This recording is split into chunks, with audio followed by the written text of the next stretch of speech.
নমস্কার বন্ধুরা, আজ আমি আবার একটা রেসিপি আপনাদের সাথে শেয়ার করতে চলেছি। তো আপনারা প্রথম থেকে পুরো ভিডিওটা শেষ পর্যন্ত দেখতে থাকুন। আর যদি কোনো বন্ধু নতুন হয়ে থাকেন তাহলে চ্যানেলটি সাবস্ক্রাইব করে বেল আইকন অলে সেট করে দিন সবার প্রথমে আমার রেসিপি পেতে। তো বন্ধুরা, আজকে আমি বানাবো পটলের দুর্দান্ত স্বাদের নিরামিষ চপ। তো এই নিরামিষ চপ আপনারা যে কোনো উপোসের দিনে কিংবা কোনো বারে খেতে পারেন। তো দেখুন বন্ধুরা, তার জন্য আমি এখানে আগে থেকে আলু সেদ্ধ করে নিয়েছি। আর এই দেখুন পটল আমি আগে থেকে কেটে নিয়েছি। দেখুন পটলটা ছুলেছি আমি একদম সামান্য হালকা ওপরের একটা স্তর আমি ছুলে নিয়েছি। এই দেখুন, আর এই যে পটলের ভেতরের যে অংশটা আছে সেটা আমি দেখুন হাত দিয়ে এখন আমি তুলে দেখাচ্ছি, কিন্তু এটা একটা চামচ দিয়ে এর খোলটা আমি ভালোভাবে কুরে বের করে নেব। এই দেখুন, এখন আমি আর যদি কচি পটল হয় তাহলে এর ভেতরের অংশটা আমি কাজে ব্যবহার করব। আর যদি একটু তার মতন বীজগুলো যদি একটু মোটা মোটা থাকে তাহলে সে বীজটা আপনারা ফেলে দেবেন, কারণ ওই বীজটা খেতে ভালো লাগবে না। তো এই দেখুন আমি চামচ নিয়েছি। এখন এই চামচের সাহায্যে দেখুন পটলের ভেতরের অংশটা আমি বের করে নেব। এইভাবে চামচ দিয়ে ভেতরে যেটুকু শাঁস আছে বের করে আমি একটা খোল তৈরি করে নিচ্ছি। এই দেখুন বন্ধুরা, খোল তৈরি করে নিয়েছি। সমস্ত পটলগুলো আমি এইভাবে খোল বানিয়ে নিয়েছি দেখুন।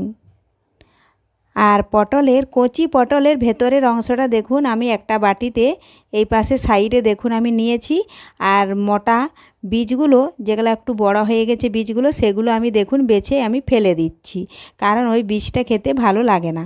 এই জন্য ওই বীজটা আমি ফেলে দিচ্ছি। আপনারা চাইলে এটা একটু মিক্সিতে গ্রেড করে নিতে পারেন। আর আমি দেখুন খুবই কচি পটলগুলো নিয়েছি, এজন্য আমি গ্রেড করার দরকার হচ্ছে না, আমি হাত দিয়ে একটু এইভাবে মেখে নিচ্ছি। দেখুন কচি বীজগুলোও একদম মাখানো হয়ে যাচ্ছে। আর এই কচি পটলের ভেতরের অংশটা দেখুন আমি আলু সেদ্ধ করেছি, আলুর সাথে আমি পুর ব্যবহার করার সময় এটা দিয়ে দেব। তো দেখুন বন্ধুরা, আমি সমস্ত মোটা মোটা বীজগুলো বেছে আমি এক সাইডে ফেলে দিলাম। আর কচি পটলের ভেতরের অংশটা আমি নিচ্ছি। তো আপনারাও এইভাবে ফেলে দেবেন। এই দেখুন ফেলে দিয়েছি। তো এই পটলের চপ বানানো খুবই সহজ, একবার বাড়িতে দেখলেই যে কেউ বানিয়ে নিতে পারবেন দুর্দান্ত স্বাদের এই পটলের চপ।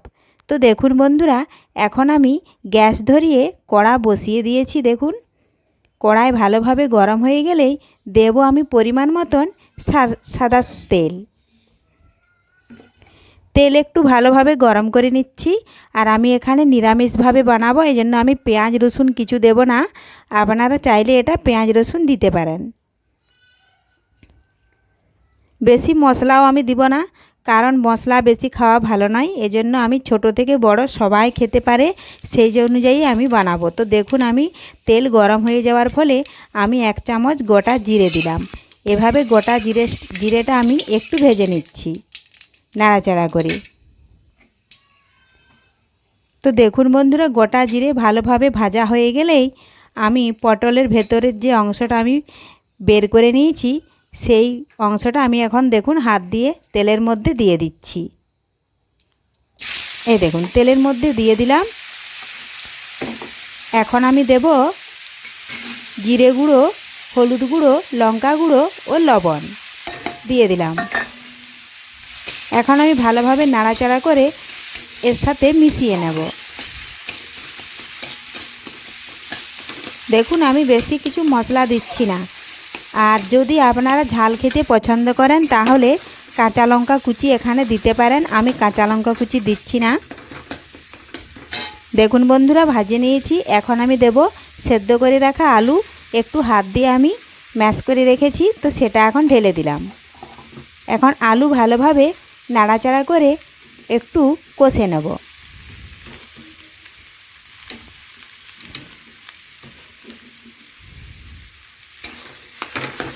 এইভাবে নাড়াচাড়া করে করে কষে নেব আর ভালোভাবে ম্যাশ করে নেব। দেখুন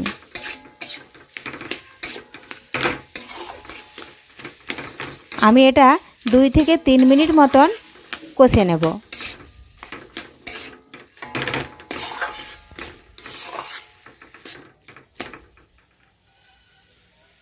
আমি এখানে কোনো মশলা দিই না, আপনারা চাইলে আদা জিরে দিতে পারেন, তো আমি দিয়েছি খালি একটু জিরে গুঁড়ো।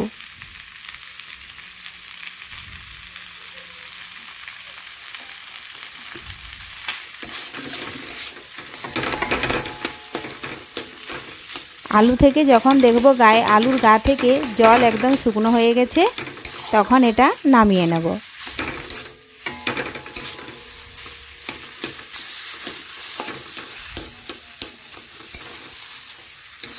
তো দেখুন বন্ধুরা, আলু ভালোভাবে ম্যাশ করে নিয়েছি আর ভালোভাবে কষেও নিয়েছি। এখন এটা নামিয়ে আমি ঠান্ডা করে নেব।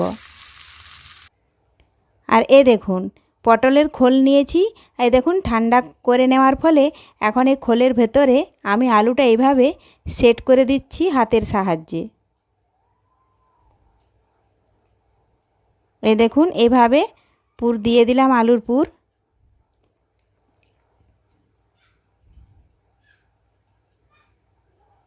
এই দেখুন এইভাবে সমস্ত পটলের চপগুলো আমি আগে আলু দিয়ে বানিয়ে নেব।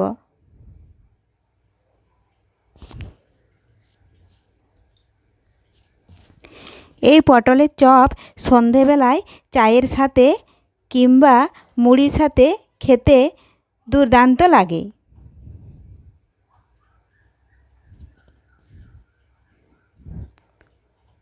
তো দেখুন বন্ধুরা, এইভাবে সমস্ত পটলের চপগুলো আমি আগে বানিয়ে নিচ্ছি। আর বানানো হয়ে গেলে আমি এখানে বেসনের বাটার তৈরি করে নিয়েছি আগে থেকেই। আর দেখুন কড়ার মধ্যে আমি তেল কিছুটা দিয়ে দিচ্ছি। তেল একটু ভালোভাবে আমি গরম করে নেব।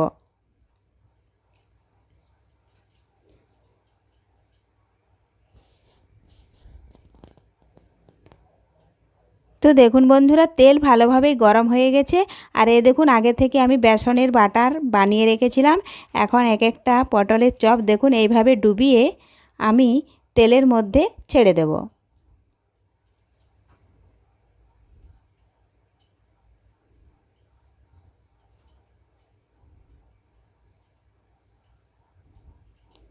দেখুন একটা দিয়েছিলাম, আমি আবার একটা দিয়ে দিলাম।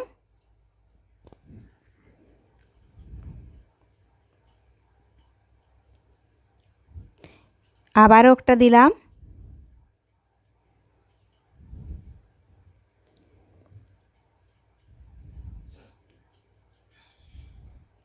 তো দেখুন বন্ধুরা, আমি 4টে চপ দিয়ে দিয়েছি, কারণ আমি তেলের পরিমাণ কম দিয়েছি, এজন্য আমি 4টে দিয়েছি। আপনারা যদি এর থেকে বেশি দিতে চান তাহলে তেলের পরিমাণটা একটু বাড়িয়ে দিলেই হবে। এখন আমি এক পাশ ভেজে নেওয়া পর্যন্ত অপেক্ষা করব। আর দেখুন এইভাবে সাইড থেকে একটু তেলটা এইভাবে আমি ছিটিয়ে দেব, তাহলে ওপরটাও ভালোভাবে ভাজা হয়ে যাবে কিছুটা। এই দেখুন এইভাবে তেল ছিটকিয়ে দিচ্ছি।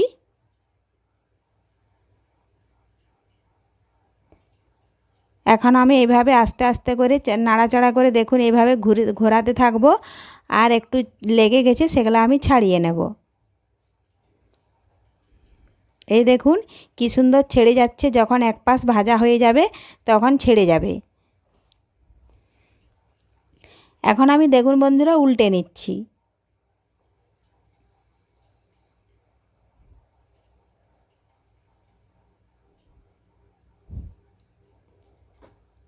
এখন এই যে উল্টে নিলাম, আর যেটুকু এই যে সবুজ সবুজ ভাব দেখাচ্ছে, কারণ পটলটা খুব ভালোভাবে তো ছোলা হয় না, এজন্য ওখানে বেসনটা লাগে না। তো আমি ওপর থেকে আর একটু এই পাশ থেকে বেসনের বাটারটা একটু আমি দিয়ে দেব, তাহলে ওই অংশটা ঢাকা হয়ে যাবে। তো দেখুন বন্ধুরা, উল্টে পাল্টে আমি পটলের চপগুলো দেখুন কি সুন্দর ভেজে নিয়েছি। তো এইভাবে আপনারাও বাড়িতে খুব সহজেই মুচমুচে পটলের চপ বানিয়ে নিতে পারবেন।